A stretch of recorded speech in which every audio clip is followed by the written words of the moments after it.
ရားသမီးတော်မဝေမောအားတရားတောင်းခွေပြုတော်မူပါဗျာဘယ်လိုအထက်ရလား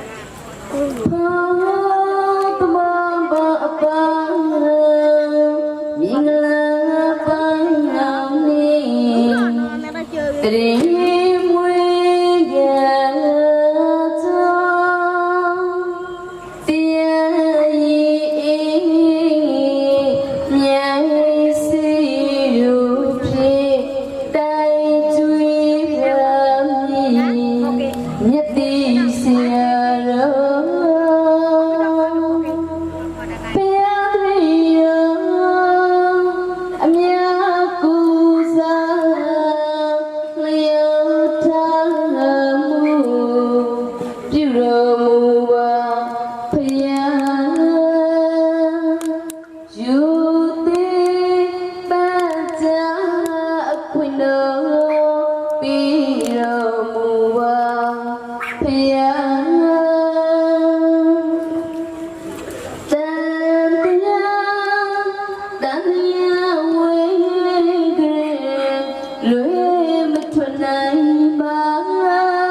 နိုင်ပါ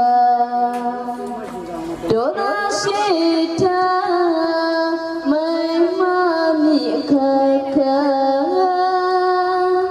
အတိရှိတော်ညာတာမယစိတ်ဤစိတ်ညာ